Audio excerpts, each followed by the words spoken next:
चालू करते हैं। तो हम लोगों ने थ्योरी पढ़ ली थी, थोड़ी बहुत थ्योरी पढ़ी थी, जैसे कि मैंने आपको बोला था कि क्वेश्चंस पढ़ने से पहले हम थोड़ी बहुत थ्योरी पढ़ेंगे। थ्योरी हम लोगों ने पढ़ ली थी, आज हमें क्वेश्चंस करने हैं। क्वेश्चन स्टार्ट करते हैं और ये क्वेश्चंस आपके एग्जाम्स में आएंगे जितने भी हैं, इजी से लेके मॉडरेट लेवल से लेके टफ, सारे लेवल मैंने इस क्वेश्चंस में लिए हैं। हाँ, एक दो क्वेश्चंस इसमें थोड़े से एक्स्ट्रा हैं, मतलब एक दो क्वेश्चन अभी हम नहीं पढ़ेंगे क्योंकि वो जब तक मैं आपको आगे का यूनिट्स नहीं पढ़ाऊंगा वो क्वेश्चन आपके बनेंगे नहीं, ठीक है। तो इसमें एक दो क्वेश्चन ऐसे हैं जो आपके आगे की यूनिट से रिलेटेड हैं, तो वो अभी हम नहीं पढ़ेंगे, ठीक है। और एक दो क्वेश्चन इसमें बोर्ड्स के आगे हैं तो वो नहीं पढ़ेंगे, ठीक है। अब इसको एडिट करने में टाइम लगता है क्योंकि मैं जस्ट अभी आया हूँ नौकरी से, तो जस्ट अभी एडिट करने का टाइम है नहीं, ऑलरेडी लेट हो गया, ठीक है। चलो बढ़ते हैं। The diameter of rivet hole, जैसे कि हमें अच्छी तरीके से पता है रिवेट होल का डायमीटर, जैसे कि हमें अच्छी तरीके से पता है रिवेट होल का डायमीटर, हम रिवेट के कंपैरिजन में थोड़ा सा एक्स्ट्रा छोड़ते हैं। क्यों छोड़ते हैं? क्योंकि रिवेट जब आप पंच करोगे रिवेट को तो रिवेट थोड़ा सा एक्सपेंड करता है। तो ये तो बहुत इजी सी चीजें हैं कि हम रिवेट को, जब शैंक का डायमीटर 25 mm में उसके इक्वल होता है तो हम रिवेट होल को, जब रिवेट का शैंक का डायमीटर 25 mm तक होता है तो हम 1.5 mm रिवेट होल के लिए एक्स्ट्रा छोड़ते हैं, और जब 25 mm से बड़ा होता है तब हम 2 mm छोड़ते हैं। तो फर्स्ट क्वेश्चन इसने ये पूछा है the diameter of rivet hole with respect to, क्या रेंज है of the rivet shank should be, rivet shank के कंपैरिजन में इसने रेंज दे दी कि 1.5 mm से 2 mm तक हम लोग छोटा छोड़ते हैं, ठीक है। नेक्स्ट क्वेश्चन करते हैं, इजी क्वेश्चन था, इसमें टाइम वेस्ट नहीं करेंगे, ठीक है। द मिनिमम क्रॉस पिच, हमने पिच के बारे में बात करी थी, क्रॉस वर्ड इसमें आप काट दो, क्रॉस वर्ड कोई। अगर मैं आपसे पूछूं मिनिमम पिच कितनी होती है, कोई भी आपका रिवेट कनेक्शन होगा, कोई भी आपका रिवेट कनेक्शन है तो उसके अंदर क्रॉस पिच कितनी रखी जाएगी, ठीक है। तो सिंपल सा फंडा है, अगर हम क्रॉस पिच के बारे में बात डिस्कस करें या पिच को ही क्रॉस पिच बोलते हैं, तो किसी भी कनेक्शन में या किसी भी रिवेटेड जॉइंट में आप जो मिनिमम पिच दोगे वो 2.5 times of diameter of shank दोगे, या सॉरी डायमीटर ऑफ होल दोगे। दैट मींस हम जो मिनिमम पिच प्रोवाइड करते हैं किसी भी रिवेटेड कनेक्शन में, हम जो मिनिमम पिच प्रोवाइड करते हैं किसी भी कनेक्शन में, तो आप उसको कितना प्रोवाइड करोगे, minimum 2.5 times of diameter of hole. तो that is 2.5 times of diameter of hole. हमने मिनिमम पिच भी पढ़ा था, हमने मैक्सिमम पिच भी पढ़ा था। तो मिनिमम पिच क्या था 2.5D, और अगर हम मैक्सिमम पिच की बात करें तो टेंशन में अलग है, कंप्रेशन मेंबर में अलग है। अगर हम मिनिमम पिच की बात करते हैं वो तो स्टैंडर्ड है कि 2.5D तो आपको देना ही है मिनिमम पिच। पिच क्या होती है वो मैंने आपको लेक्चर्स में इसलिए बोलते हैं कि थोड़ी बहुत थ्योरी पढ़ाने के लिए जरूरत पड़ती है। और अगर मैक्सिमम पिच की बात करूं तो भाई टेंशन रिवेट में अलग है, टेंशन रिवेटेड जॉइंट में अलग है, कंप्रेशन रिवेटेड जॉइंट में अलग है, टैकिंग रिवेट्स में अलग है। तो अभी हम आगे का पढ़ेंगे, ठीक है। नेक्स्ट द रेशियो ऑफ, देखो मैं आपको फिर बता रहा हूं इसमें थोड़ा सा मॉडिफिकेशन है, थोड़े क्वेश्चन कटने हैं, थोड़ी सी ऑप्शंस गलत हैं, तो हल्का सा आपको अभी कोऑपरेट करना पड़ेगा। ये आगे जाके इसको सही कर देंगे। कल आज का दिन में वेस्ट नहीं करना चाहिए था, कल का दिन हमारा वेस्ट हो गया, आज के दिन में वेस्ट नहीं करना चाहिए था, इसलिए मैंने इसको मॉडिफिकेशन में टाइम दिया, ठीक है। The ratio of maximum pitch, अब ये आप ध्यान से देखना, ठीक है। The ratio of cross pitch वाला आप पिच ही होता है, क्रॉस वर्ड हटा सकते हो। The ratio of maximum pitch, अब यहां पर मैक्सिमम पिच आती है, देखो ध्यान से। अगर मैं मैक्सिमम पिच की बात करता हूं आपसे तो टेंशन मेंबर में पिच क्या दी जाती है, आप ध्यान से देखना। अगर मैं टेंशन मेंबर में बात करूं, क्योंकि क्वेश्चंस घूम घूम के आते हैं, अगर मैं कंप्रेशन मेंबर की बात करूं और अगर मैं टैकिंग रिवेट्स की बात करूं, तो जनरली 3 रिवेट्स, इस 3 कनेक्शन के लिए टेंशन मेंबर है, कंप्रेशन मेंबर है या फिर आपका टैकिंग रिवेट्स है। टेंशन की बात करें तो 16T और 200 mm which ever is less. Compression की बात करें 12T और 200 mm which ever is less. जैसा कि मैंने आपको पहले भी बताया कि जो लोड बियरिंग रिवेट्स होते हैं वो आपके टेंशन मेंबर और कंप्रेशन मेंबर होते हैं। टैकिंग रिवेट्स हम जुगाड़ के लिए लगाते हैं, हमेशा याद रखना कि टैकिंग रिवेट्स कभी भी लोड बियरिंग नहीं होते। इसका कितना था मैक्सिमम पिच 32 और 300 mm। तो अगर हम पिच की बात करते हैं तो मैंने आपको जनरली 3 टाइप ऑफ रिवेट्स के कनेक्शन के पिच बताया, टेंशन का बताया, कंप्रेशन का बताया, टैकिंग रिवेट्स का। अब इस क्वेश्चन को ध्यान से देखना, बच्चा ये पढ़ लेता है, बट अगर इस बच्चा इस क्वेश्चन को पढ़ेगा तो बच्चों को कंफ्यूजन होगा। आप पढ़ लेते हो, बट अगर इस क्वेश्चन मैं बोलूं कि मैं आपको क्वेश्चंस क्यों बता रहा हूं, इन जैसे क्वेश्चंस को बताने के लिए। अब आप ध्यान से देखना, बहुत जबरदस्त कंफ्यूजन होता है इसमें। The ratio of maximum pitch to the thickness of plates connected should be. इसने आपसे मैक्सिमम पिच पूछी है भैया, मैक्सिमम पिच पूछी है, the ratio of maximum pitch to the thickness of the plates connected should be. अब देखो इसने इस क्वेश्चन में कुछ भी स्पेसिफाई नहीं करा, आप मेन प्लेट बोल रहे हो, कवर प्लेट बोल रहे हो, कुछ भी बोल रहे हो, या टेंशन मेंबर बोल रहे हो, कंप्रेशन मेंबर बोल रहे हो, टेक लिमिट्स बोल रहे हो, इस क्वेश्चन में कंफ्यूजन है। क्यों कंफ्यूजन है? क्योंकि इस बंदे ने कुछ नहीं बोला, मैक्सिमम पिच पूछ ली। भैया मैक्सिमम पिच के तो हमारे पास 3 फॉर्मूलाज है जनरली, बट इस फॉर्मूले में ही अब आपको एक जबरदस्त चीज और बता देता हूं, आपको एक जबरदस्त चीज और बता देता हूं। अब आप ध्यान से देखना, अगर आपने ध्यान से देखा, देखो बहुत ध्यान से देखना, तो ये जितने भी फॉर्मूले हैं, देखो जब मैं आपको रिवेटेड कनेक्शंस पढ़ा रहा था तो मैंने आपको बताया था कि एक तो होता है चेन रिवेटिंग, ध्यान से देखना, एक होता है चेन रिवेटिंग, दूसरा होता है आपका जिगजैग रिवेटिंग। अगर आपको याद है लेक्चर्स में, तभी बोलते हैं लेक्चर्स पढ़ाने थोड़े जरूरी होते हैं। तो हमने 2 टाइप का पैटर्न पढ़ा था, एक तो चेन रिवेटिंग जिसमें रिवेट होल बिल्कुल सीधे सीधे होते हैं और दूसरे पैरेलल होते हैं। वहीं पर जिगजैग में क्या होता है कि जो रिवेट होल्स होते हैं 2 रोज के, वो पैरेलल नहीं होते एक दूसरे के।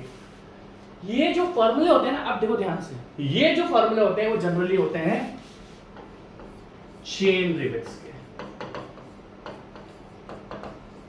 ये जो फॉर्मूला पढ़ते हैं ना 60T, कहने का मतलब क्या है, कल को उसने आपसे पूछ लिया, ये जो फॉर्मूला आप हर बुक में लिखे हुए हैं, ये फॉर्मूला जनरली चेन रिवेटिंग के लिए यूज में होता है, जिगजैग के लिए अलग फॉर्मूलाज होते हैं।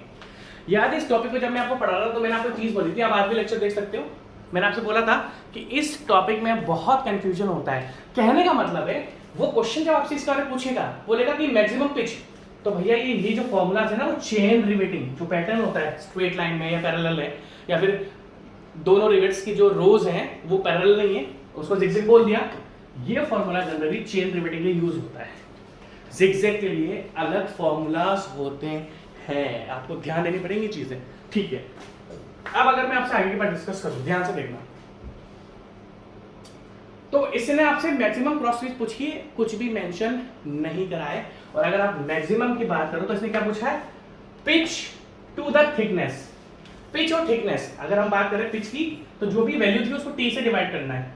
तो अगर मैं सबसे मैक्सिमम की बात करूं, द रेशियो मैक्सिमम, सबसे ज्यादा मैक्सिमम क्रॉस पिच किस में होती है, सबसे ज्यादा मैक्सिमम पिच किस में, टेंशन में है, कंप्रेशन में है, या फिर टैकिंग में। तो आप बोलोगे sir no doubt tacking rivets में 32T। टैकिंग रिवेट्स का फॉर्मूला क्या था, 32T और 300 mm, व्हिचएवर इज लेस। पर आपको ये ध्यान होगा, इसलिए पिच टू थिकनेस का आपसे रेशियो पूछ लिया है, तो पिच टू थिकनेस का रेशियो आपको यहाँ पर, पिच को T से डिवाइड करेंगे तो T से डिवाइड करेंगे तो 32 बच जाएगा, दैट मींस इसका आंसर है डी। देखो अच्छा क्वेश्चन है, आपको ध्यान से देखना पड़ेगा। 4th क्वेश्चन, अब आप ध्यान से देखना, इन 2 क्वेश्चन में अगर आप ध्यान से देखोगे, अब आपको बहुत ध्यान से देखना पड़ेगा, ठीक है। The maximum cross pitch allowed, देखो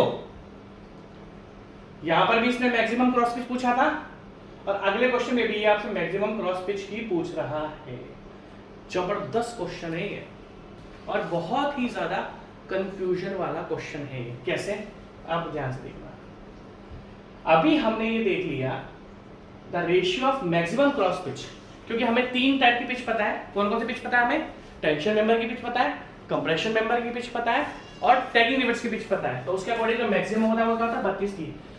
अब मैं इन 2 क्वेश्चंस में आपको बहुत तगड़ा बताता हूं। देखो अगर आपको मैं सबसे तगड़ा कंफ्यूजन बताऊं, ध्यान से आपको मेरी बात देखनी पड़ेगी। अगर मैं टेंशन मेंबर की बात करूं, अगर मैं कंप्रेशन मेंबर की बात करूं, और अगर मैं आपसे टैगिंग रिवेट्स की बात करूं, तो इसमें बहुत ही बड़ा कंफ्यूजन है। क्यों? क्योंकि कुछ बुक्स ने अगर ये बोल के रखा है कि भैया आपने मैक्सिमम पिच पूछी है, तो वो ओनली ऐसी वैल्यू को लेता है जिसमें लोड लगता है। अगर आपको याद हो तो मैंने आपको बताया था कि टैगिंग रिवेट्स हमेशा 2 मेंबर को ज्वाइन करने में इजी, ताकि हम 2 मेंबर को इजीली ज्वाइन कर पाए, इसलिए हम टैगिंग रिवेट्स को यूज करते हैं। Tagging rivets load bearing rivets नहीं होते हैं, आपको मेरी बात ध्यान से सुननी पड़ेगी। तो कुछ बुक क्या करती है, यहाँ पर इन्होंने मैक्सिमम क्रॉस पिच लिया तो बोलती है कि भैया मैं तो ओनली टेंशन कंप्रेशन मेंबर को कंपेयर करूंगा। कुछ बुक्स क्या करती है, टेंशन मेंबर, कंप्रेशन मेंबर और टैगिंग रिवेट्स को कंसीडर करती है। दैट मींस ये आपके 2 सामने बहुत बड़े गंदे क्वेश्चन ही हैं। कुछ बुक्स अगर पूछते हैं कि भैया मुझे रिवेटेड कनेक्शन में आप मैक्सिमम पिच बताओ, तो वो हो सकता है कि वो उस बुक में जो आंसर दे रखा हो वो टेंशन, कंप्रेशन और टैगिंग को कंपेयर करके 32 चीजें रखा हो, या फिर हो सकता है कि उन्होंने ओनली टेंशन और कंप्रेशन को कंपेयर कर रखा हो। देखो दो चीजें होती हैं, या तो बंदे ने आपको मेंशन करके रखा है कि टेंशन मेंबर का बताओ, कंप्रेशन मेंबर का बताओ, अरे जब बताया नहीं तो टेंशन और कंप्रेशन को कंपेयर ही करोगे ना। कुछ बुक्स इन दोनों को कंपेयर करती, कुछ बुक्स इन तीनों कंपेयर करती, तो बहुत कंफ्यूजन वाला आंसर है। अगर मैं आपसे सीधी सीधी बात करूं तो अगर मैं दोनों तीनों को लूं, तो अगर मैं आपसे बात करूं टेंशन मेंबर का कितना होता है 16T। अगर मैं ओनली लोड बियरिंग कनेक्शंस की बात करूं तो टेंशन में मैक्सिमम कितना होता है 16। तो कुछ बुक में इसका आंसर 16 भी हो सकता है, और कुछ भी अगर इसने टेंशन, कंप्रेशन और टैगिंग रिवर्स तीनों कंपेयर करेगा तो वो इन दोनों का आंसर देगा। दैट मींस दो आंसर दूंगा मैं इसके, बुक्स के अकॉर्डिंग आंसर चेंज होगा इसका, ठीक है।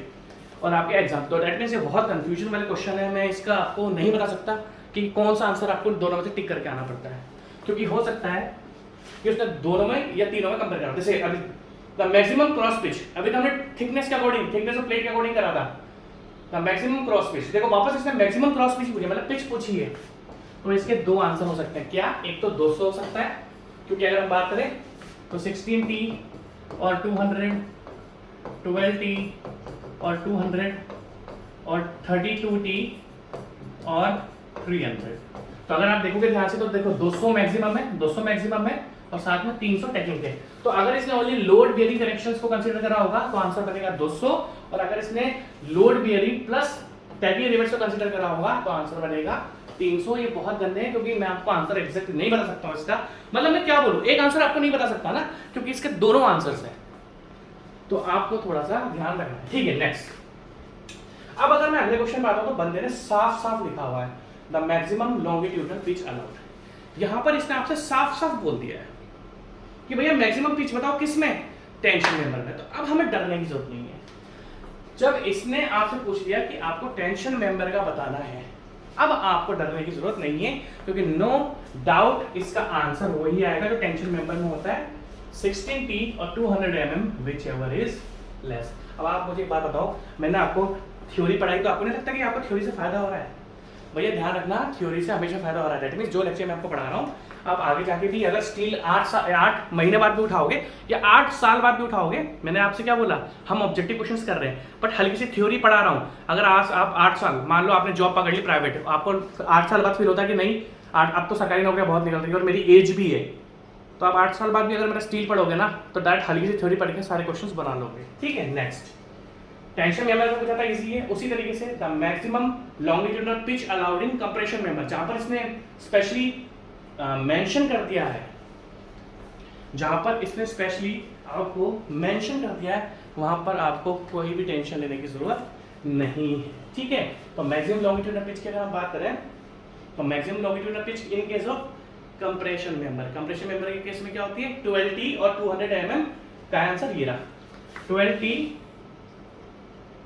और 200 mm which ever is less, नीचे आंसर लिखा है विच एवर इज लेस। तो आपको इन चीजों को ध्यान में रखना है, ठीक है। अब नेक्स्ट क्वेश्चन अभी छोड़ो, नेक्स्ट क्वेश्चन जो बट ज्वाइंट का अभी आपको ये मैं नहीं पढ़ाऊंगा, क्योंकि अभी इस क्वेश्चन में आपको थोड़ा सा और पढ़ने की जरूरत है, तो अभी हम इस क्वेश्चन को कैंसिल कर रहे हैं। मैंने आपसे बोला कि कुछ क्वेश्चन मैं आपको छुड़वाऊंगा, क्योंकि मुझे टाइम नहीं मिला कि मैं इसको करवा पाऊँ, कंटेंट मिला, मैं डायरेक्ट पढ़ाना आपको स्टार्ट कर रहा हूँ, तो अभी इस क्वेश्चन को आप कैंसिल कर देना, ठीक है। इसकी जगह हम दूसरा क्वेश्चन पढ़ेंगे। Next question, the maximum law, आप देखो शानदार क्वेश्चन, जैसा कि मैंने आपसे एक बार डिस्कस करी थी, क्या डिस्कस करी थी? मैंने आपसे डिस्कस करा था ये जो फॉर्मूलाज है ना 16T वाले या 12T वाले, ये जो पैटर्न है जनरली चेन रिपीटिंग के लिए होते हैं। उसने आपसे देखो मैक्सिमम लॉन्गिट्यूडनल पिच पूछ लिया, उसने आपसे मैक्सिमम लॉन्गिट्यूडनल पिच पूछ के रखा हुआ है, बट ये जो मैक्सिमम लॉन्गिट्यूडनल पिच है, अब इसने साफ साफ बोल दिया स्टैगर्ड पैटर्न का बताओ in case of tension member.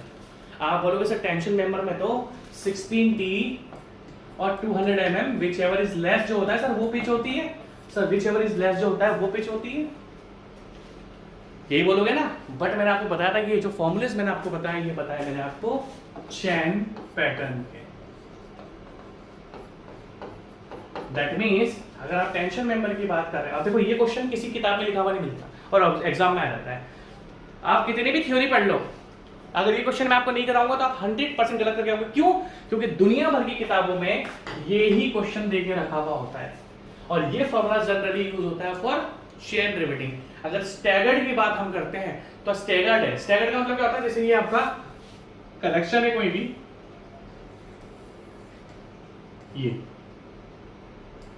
ये है स्टैगर्ड, कि दोनों एक दूसरे के पैरेलल, दोनों देखो ये रिवेट लाइन है, यहाँ पर रिवेट्स आपके एक दूसरे के पैरेलल बिल्कुल भी नहीं है। तो अगर हम इसकी बात करें तो ये होता है स्टैगर्ड पैटर्न। और अब जो आपका 16T टेंशन मेंबर की हम बात कर रहे हैं ना, तो टेंशन मेंबर की जगह कौन सा है, तो टेंशन मेंबर यहाँ पर भी, पर आप ये वाला फॉर्मूला यूज नहीं करोगे क्योंकि इसने साफ साफ क्या लिख दिया, स्टैगर्ड पैटर्न। तो आपको स्पेशली याद रखना है जब स्टैगर्ड पैटर्न की बात हो तो फॉर्मूला क्या होता है, 24T और 300 mm whichever is less। आपको स्पेशली इन चीजों को ध्यान रखना है, तभी आप ढंग से क्वेश्चंस कर पाओगे, वरना आपसे क्वेश्चन बिल्कुल भी नहीं होंगे। कि सर ने स्टैगर्ड पैटर्न बताया, स्टैगर्ड पैटर्न का 24T और 300 mm होता है, और अगर इन जिगजैग पैटर्न, और अगर हम चेन पैटर्न की बात करेंगे तो 16T और 200 mm। नेक्स्ट क्वेश्चन की तरफ बढ़ते हैं, ठीक है भाई। नेक्स्ट अब देखो द मैक्सिमम लॉन्गिट्यूडनल, देखो क्या पूछा इस बंदे ने, द मैक्सिमम लॉन्गिट्यूडनल पिच। देखो सिंपल सी बात है, मैं आपको बात बता रहा हूं, अगर आप ध्यान से देखो, आपको बहुत ध्यान से देखना पड़ेगा। इसने यहां से आपसे लैंग्वेज मतलब पिच पूछी इसने आपसे इन स्टैगर्ड। पहले वाला मेंबर कौन सा था, पहले वाला मेंबर टेंशन था। अगर मैं आपसे पूछूं कि अगर हम चेन रिवेटिंग की बात करते हैं तो क्या फॉर्मूला होता है पिच का, क्या बोलोगे सर, 12T और 200 mm whichever is less। Sir ये पिच का फॉर्मूला है।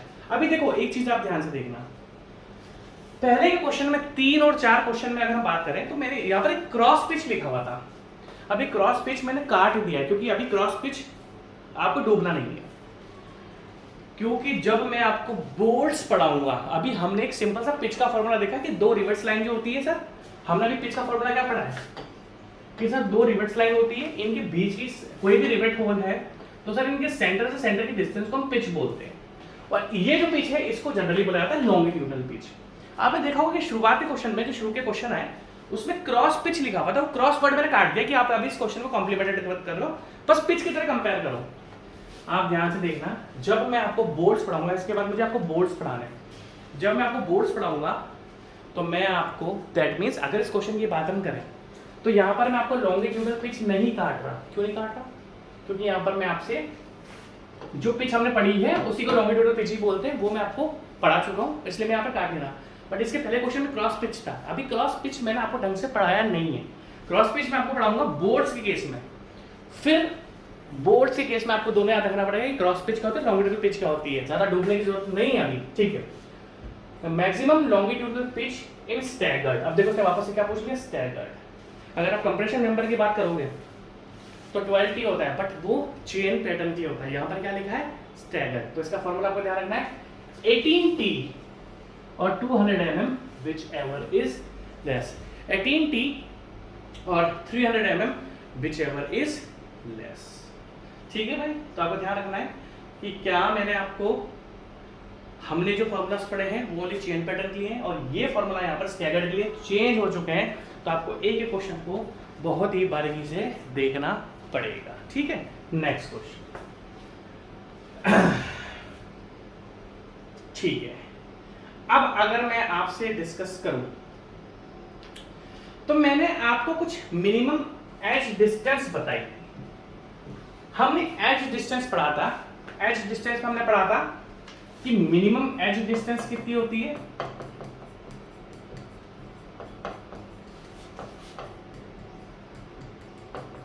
और मैक्सिमम एज डिस्टेंस कितनी होती है। आपको एज डिस्टेंस तो पता है क्या, नहीं पता है, भूल तो नहीं ना।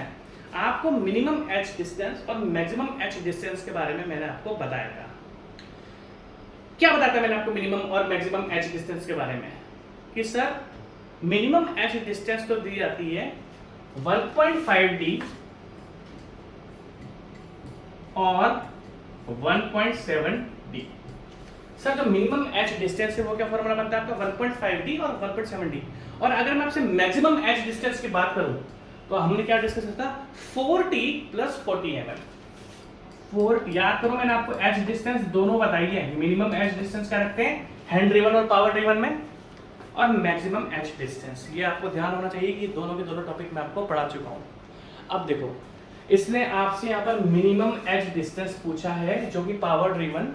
एक तो मैंने आपको मेथड्स बताया था, पावर ड्रिवन क्या होता है जब हम मशीन से पंच करते हैं, और हैंड ड्रिवन क्या होता है जब हम हाथ से पंच करते हैं। तो उन केस में अलग अलग मिनिमम एच डिस्टेंस होती है, 1.5D और 1.7D। इसने मिनिमम पूछी। अगर आप क्वेश्चन ध्यान से देखोगे तो कहीं पर भी 1.5D और 1.7D लिखा, क्योंकि ये क्वेश्चन मैंने आपसे बताया कि कुछ ऑप्शंस मैं आपके सामने चेंज करूंगा। तो इसको लिख लो 1.7D, इस तरीके से समझ लो। कुछ भी हो सकता है, 1.5D पावर ड्रिवन और हैंड ड्रिवन का मैंने आपको डिफरेंस बता रखा है क्या होता है, और दोनों केस में मैंने आपको एच डिस्टेंस अलग अलग बताई थी। तो दैट मीन्स आप आंसर इसका बी ऑप्शन चेंज कर लेना, क्योंकि इसमें कुछ चेंजेस होने जो मैंने यहाँ पर अभी नहीं करे, टाइम नहीं था, अभी जस्ट आया हूँ बाहर से, और मैं सोचा फिर क्योंकि एडिट करने में इतना टाइम लग जाता है कि फिर मेरी लेक्चर देने की इच्छा नहीं होती, इसलिए मैंने इसमें अभी थोड़ी इसमें मिस्टेक है। जब आपको मिलेगी तो सही होकर मिलेगी, ठीक है। अभी थोड़ी मिस्टेक है इस पीडीएफ में, ठीक है। तो मिनिमम की बात करें तो हमारा भैया बी ऑप्शन है, ठीक है भाई। सिंपल सा फंडा है, हमने पढ़ा था इन चीज़ों को, तो हम ध्यान से देखते हैं, ठीक है। नेक्स्ट, मिनिमम एच डिस्टेंस और मैक्सिमम एच डिस्टेंस। देखो, अगर हम मैक्सिमम एच डिस्टेंस की बात करें तो हमारा मैक्सिमम एच डिस्टेंस का फॉर्मूला क्या होता है, 4t प्लस 40 mm। तो अगर हम मैक्सिमम एच डिस्टेंस की बात करें, जो कि मैंने आपको पढ़ाई है, तो मैक्सिमम एच डिस्टेंस जो आपको मिलेगी वो 4t प्लस 40 mm। बट इन्होंने क्या करा है, 40 mm की जगह 37 लिखा हुआ है। एक्चुअली अप्रोक्स 37 mm होता है, बट हम राउंड ऑफ करके उसको क्या लिख देते हैं 40 mm। तो ये आपका मैक्सिमम एज डिस्टेंस का आंसर है, ठीक है। अब इसके बाद कुछ क्वेश्चंस आएंगे बोर्ड्स के, इसमें बोर्ड्स क्वेश्चन थोड़े मिस हो गए जो कि गलत है। अभी मैं बोर्ड्स के सारे क्वेश्चंस को हटा दूंगा, ठीक है। तो मिनिमम और मैक्सिमम एज डिस्टेंस में आप ध्यान से देख लेना। आप देखो ये जो है ना सॉलिड स्पेसेस वाला, अब देखो इस क्वेश्चन में सॉलिड स्पेसेस है, ये हम जब बोल्डिंग और रिवेटिंग पढ़ेंगे ना तो इन चीजों के बारे में पढ़ेंगे। तो अभी ये क्वेश्चन अभी आप मत करना अभी, क्योंकि ये है तो रिवेट, देखो रिवेट का ही क्वेश्चन है, बट अभी इसमें सॉलिड स्पेसेस यूज हो चुका है। तो सॉलिड स्पेसेस मैंने आपको पढ़ाया नहीं है, तो इस क्वेश्चन को मैं अभी के लिए छोड़ रहा हूँ, क्योंकि इस क्वेश्चन को अभी आप नहीं कर पाओगे। मैंने बोला ना कुछ क्वेश्चन इसमें एक्स्ट्रा देखे, बोर्ड से क्वेश्चन भी है इसके अंदर। जैसे देखो, अब देखो यहाँ पर बोर्ड का आ गया, तो बोर्ड का क्वेश्चन अभी हम नहीं पढ़ेंगे। क्यों नहीं पढ़ेंगे, क्योंकि सर ने अभी बोर्ड नहीं पढ़ाया है। तो 4-5 क्वेश्चन इसमें एक्स्ट्रा दे रखे हैं, प्लस थोड़े से ऑप्शन इसमें गलत हैं, बट मैं आपको ऑप्शन सही करा के दिखाता रहूंगा। तो अभी बोल्ट मैंने आपको नहीं पढ़ाया, तो बोल्ट क्वेश्चन अभी मिस करता हूँ। ये अगला क्वेश्चन भी बोर्ड्स का है, बोर्ड्स नहीं पढ़ा, बोर्ड्स और रिवेट्स की कंपैरिजन है। तो जब तक बोर्ड्स नहीं पढ़ाऊंगा तब तक मैं रिवेट्स का क्वेश्चन आपको कराऊंगा नहीं, मतलब रिवेट्स में इस क्वेश्चन को कराऊंगा नहीं। और अब आ गया मेरा क्वेश्चन, ठीक है भाई। आपको जब मैंने पावर ड्रिवन और हैंड ड्रिवन रिवेट्स का डिफरेंस पढ़ाया था, तो मैंने आपको एक चीज बताई थी कि पावर ड्रिवन और हैंड ड्रिवन के शियर हो गया, एक्सियल टेंसाइल स्ट्रेंथ हो गई, सारी अलग अलग होती। अब अगर मैं आपसे नेक्स्ट क्वेश्चन की बात करूं, तो पावर ड्रिवन रिवेट्स और हैंड ड्रिवन रिवेट्स क्या होते हैं वो आपको अच्छी तरीके से पता है। बट अगर पावर ड्रिवन रिवेट्स की हम बात करें और हैंड रिवेट्स की बात करें, तो पावर ड्रिवन में भाई जो हम पावर ड्रिवन रिवेट्स पंच करते हैं, उसमें जो रिवेट्स होते हैं उसमें टेंसाइल स्ट्रेस या एक्सियल टेंसाइल स्ट्रेस अलग होता है, शियर स्ट्रेस अलग होता है, बियरिंग स्ट्रेस अलग होता है। अगर हम हैंड ड्रिवन की बात करें तो उसमें भी टेंसाइल स्ट्रेस अलग होता है, बियरिंग स्ट्रेस अलग होता है और शियरिंग स्ट्रेस अलग अलग होता है। तो इसने क्या पूछा, the permissible axial tensile stress in mild power driven shock rivets. अगर हम पावर ड्रिवन शॉक रिवेट्स की बात करें और पावर ड्रिवन शॉक रिवेट्स में क्या पूछा है, एक्सियल टेंसाइल स्ट्रेस, तो हमें अच्छी तरीके से पता है पावर ड्रिवन में। मैं आपको चाहे तो चार्ट बना के दिखा दूं, चार्ट आपको पता होना चाहिए, जो आपको वैल्यूज पता होंगी। मैंने आपको पावर ड्रिवन रिवेट्स की और हैंड ड्रिवन रिवेट्स की axial tensile stress, bearing stress और शियरिंग स्ट्रेस और बियरिंग स्ट्रेस बताया था, सीक्वेंस से था। अगर हम पावर ड्रिवन की बात करें तो टेंसाइल स्ट्रेस कितना होता है, 100 होता है। Shear stress, permissible shear stress कितना होता है, 100 होता है। अगर बियरिंग स्ट्रेस की बात करें तो 300 होता है। यहाँ पर इसने एक्सियल टेंसाइल स्ट्रेस ने पूछा है, तो इसका आंसर है 100।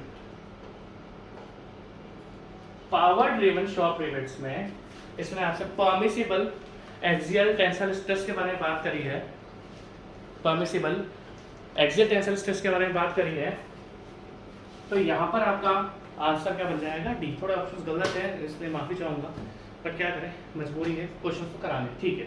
और वहीं पर अगर हैंड ड्रिवन होते हैं, पावर ड्रिवन में तो जो टेंसाइल स्ट्रेस प्रोड्यूस होता है, मैंने आपको पूरा चार्ट बना के दिया हुआ है, दोनों कंपैरिजन करा है, एक्सियल शियरिंग एंड बियरिंग का।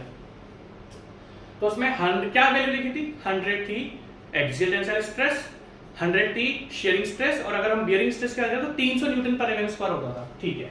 बट यहाँ पर टेंसाइल पूछा तो 100, आधा सिंपल सा। अब देखना जबरदस्त, ये है क्वेश्चन, तो जबरदस्त क्वेश्चन है। क्या क्वेश्चन पूछा इसमें? क्वेश्चन ध्यान से देखना, अच्छा क्वेश्चन है, मजा आएगा आपको देख के। Permissible tensile stress in power driven shock rivets. अगर हम पावर ड्रिवन रिवेट्स की बात करें तो पावर ड्रिवन रिवेट्स में परमिसिबल टेंसाइल स्ट्रेस कितना होता है? आप बोलोगे सर 100 होता है। क्वेश्चन देखना, द रेशियो, अब इसने रेशियो पूछा है, किस किस का? क्वेश्चन में रेशियो पूछा गया, बहुत अच्छा क्वेश्चन है। अगर आपको ये क्वेश्चन याद नहीं कराऊंगा आपको, अगर हम बात करें पावर ड्रिवन की, हैंड रिवेट्स की, तो आपको इनके एक्सियल मतलब tensile stress, bearing stress, shearing stress तीनों आपको रटे हुए होंगे, बट क्वेश्चन थोड़ा घुमा के रखा हुआ है। The ratio of permissible tensile stress in power driven rivets with respect to yield stress. That means जो भी वैल्यू होती है, यहां पर से रेशियो पूछा है आपसे, जो भी परमिसिबल टेंसाइल स्ट्रेस होता है, जो भी कितना होता है 100, उसको आप किससे डिवाइड करोगे? Yield stress of mild steel. Mild steel मतलब क्या होता है? Fe250, और Fe250 का यील्ड स्ट्रेस कितना होता है? 250 न्यूटन पर mm स्क्वायर। दैट मींस इतना अच्छा क्वेश्चन है, उसने आपसे पूछा तो यही है कि पावर ड्रिवन रिवेट्स क्या होते हैं। उसने आपसे पूछा तो यही है कि पावर ड्रिवन रिवेट्स क्या होते हैं, और उसमें भी उसने क्या पूछा? टेंसाइल स्ट्रेस पूछा है। और यहाँ पर टेंसाइल स्ट्रेस का भी रेशियो पूछा है। टेंसाइल स्ट्रेस को आप किससे डिवाइड करना? रेशियो से, upon 250। That means 100 divided by 250 which is equals to 0.4। देखो कितना अच्छा क्वेश्चन है। दैट मींस उसने आपसे परमिसिबल टेंसाइल स्ट्रेस को, पावर ड्रिवन रिवेट्स को डिवाइड करवा दिया यील्ड स्ट्रेस, क्योंकि इस क्वेश्चन में उसने आपसे रेशियो पूछा है। तो आपको ये छोटी छोटी बातें थोड़ी सी ध्यान रखनी पड़ेगी। नेक्स्ट क्वेश्चन, इसी पैटर्न के क्वेश्चन आएंगे नाउ। अब ध्यान से देखना, अरे यार बोर्ड सा क्वेश्चन आ गया, सॉरी, ये फिर बोर्ड सा क्वेश्चन है यार। बोर्ड से क्वेश्चन बहुत ज्यादा है यार। हाँ आ गया, ये लो देखो, बोर्ड से क्वेश्चन मिक्स कर रहा हूँ। अभी बोर्ड्स के बारे में मैंने आपको पढ़ाई नहीं, तो बोर्ड से क्वेश्चन थोड़े मिक्स कर दिए हैं, कोई बात नहीं, बोर्ड से क्वेश्चन थोड़ा स्किप करते हुए चलेंगे। नेक्स्ट क्वेश्चन देखो, रिवर्स का। द रेशियो ऑफ, पहली बात तो रेशियो पूछा है इसने, किस किस के बीच में रेशियो पूछा है? रेशियो मतलब दो वैल्यूज का कंपैरिजन, मतलब डिवाइड करना है। The ratio of permissible shear stress. अगर हम पावर ड्रिवन रिवेट्स की बात करते हैं तो उसमें परमिसिबल शियर स्ट्रेस कितनी होती है? 100। टेंसाइल भी कितनी होती है? 100।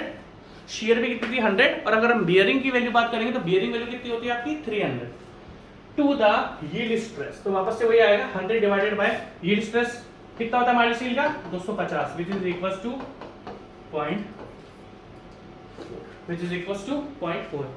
अच्छे क्वेश्चन है, मतलब कॉन्सेप्ट यूज हुआ है, बट कॉन्सेप्ट के साथ एडिशनल भी ऐड कर दिया गया है कि डिवाइड करना है आपको। तो ये ऐसे क्वेश्चन क्या होता है कि आपको पावर ड्रिवन और हैंड रिवेट्स के बारे में तो अच्छी तरीके से पता है, आपके दोनों के बारे में अच्छी तरीके से पता है, बट आदमी इन क्वेश्चंस को देख के कंफ्यूज हो जाता है कि सर हमें तो ओनली ये वाली वैल्यू दे रखी है, तो आपको इस वैल्यू को यील्ड स्ट्रेस से डिवाइड कर देना है। तो छोटी छोटी चीजें हैं, इसलिए मैं बोलता हूँ कि मुझे ऑब्जेक्टिव कराना, क्वेश्चंस कराना बहुत जरूरी है, वरना आपको थोड़ी सी प्रॉब्लम फेस करनी पड़ेगी।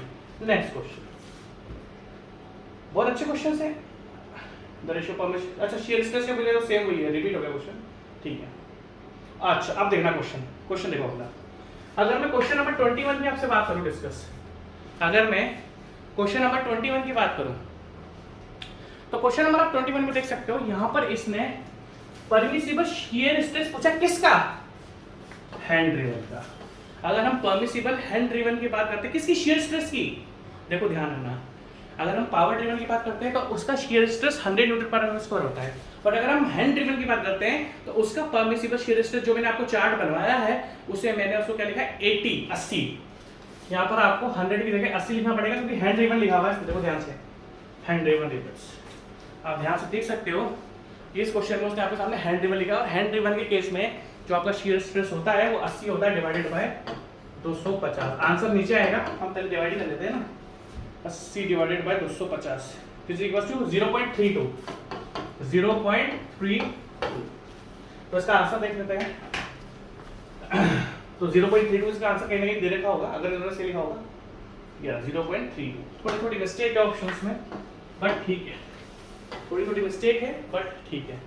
तो 80 को हम डिवाइड करते हैं तो 0.32, 80 को अगर हम 250 से डिवाइड करेंगे तो 0.32 आएगा, बट इसे 0.33 लिखा हुआ है तो कुछ भी इश्यू नहीं है। अगला क्वेश्चन देखो, next question, the ratio of permissible bearing stress. अगर आप इस क्वेश्चन को ध्यान से देखोगे, the ratio of permissible bearing stress, पहली बात तो क्या पूछा इसने, आपको ध्यान देना पड़ेगा, बियरिंग स्ट्रेस पूछा है आपकी बात, और बियरिंग स्ट्रेस किसका पूछा है, पावर ड्रिवन का।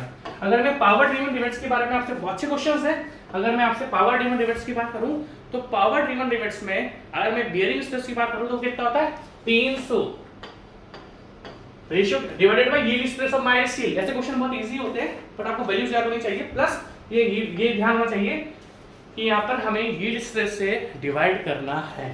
तो मैं इजी क्वेश्चंस मैंने आपको बोला था, इजी क्वेश्चंस में लेंगे, थोड़े मॉडरेट भी लेंगे, टफ भी लेंगे। तो that means 300 divided by 250 divided by 250 which is equals to 1.2, which is equals to 1.2। ठीक है, तो ऑप्शंस में इसने 1.2 देके रखा हुआ होगा, दैट मींस ओहो 1.2 तो देके नहीं रखा यार। ऑप्शंस बहुत गलत है यार, मैं माफी चाहूंगा आपसे, ऑप्शंस इन्होंने बहुत गलत देके रखे हुए हैं, बट आप कोई बात नहीं, आंसर को ठीक करना। जब पीडीएफ आपको मिलेगी तो आपको उसमें का आंसर करेक्ट मिलेंगे, उस चीज की फिक्र मत करना। पावर ड्रिवन ही पूछा है इसमें, पावर ड्रिवन ही पूछा, पावर ड्रिवन की 300 होती है, 300 डिवाइडेड बाय 250 करना है आपको, ठीक है। हाँ हैंड ड्रिवन होता तो अलग चीज थी, यहाँ पर भी इसने पावर ड्रिवन नहीं पूछा है ना, bearing stress same question repeat हो रहा है, ठीक है। अच्छा नेक्स्ट क्वेश्चन, क्वेश्चन नंबर 24 देखो, the strength of riveted joint. आपको अच्छी तरीके से पता है रिवेट्स की, अगर मैं आपसे स्ट्रेंथ की बात करूं, अगर मैं आपसे स्ट्रेंथ की बात करूं, आपको एक चीज अच्छी तरीके से पता है, अगर सर स्ट्रेंथ की बात कर रहे हैं तो सर पहले तो आप रिवेट्स की स्ट्रेंथ निकालो। रिवेट की हमने दो स्ट्रेंथ पढ़ी थी, shearing and bearing, and third पढ़ी थी टियरिंग ऑफ प्लेट। हम अगर स्ट्रेंथ की बात करते हैं तो दो वैल्यू तो हम निकालते हैं रिवेट की, और एक वैल्यू हम निकालते हैं किसकी, एक वैल्यू हम निकालते हैं प्लेट की। इन तीनों में से जो सबसे कम होती है, इन तीनों में से जो सबसे कम होती है वो बनती है आपकी स्ट्रेंथ ऑफ रिवेटेड जॉइंट, वो बनती है आपकी स्ट्रेंथ ऑफ रिवेटेड जॉइंट, ठीक है भाई। नेक्स्ट क्वेश्चन, एफिशिएंसी की बात करें तो जो भी स्ट्रेंथ आती है उसको प्लेट की स्ट्रेंथ से, भाई प्लेट की स्ट्रेंथ बताया था ना हमने, width of plate multiply by thickness of plate, ठीक है, याद है फॉर्मूला, याद नहीं है, हमने स्ट्रेंथ और एफिशिएंसी की बात करी थी। तो अगर हम स्ट्रेंथ की बात करें, अगर हम एफिशिएंसी की बात करें तो जो भी स्ट्रेंथ आती है, स्ट्रेंथ को हम सॉलिड प्लेट की स्ट्रेंथ से डिवाइड कर देते हैं। तो आप क्या करोगे यहाँ पे, least strength of riveted joint to the strength of solid plate, ये आपका सिंपल सा आंसर है, जो आई होप मेरे ख्याल से आपको बहुत अच्छी तरीके से आता होगा।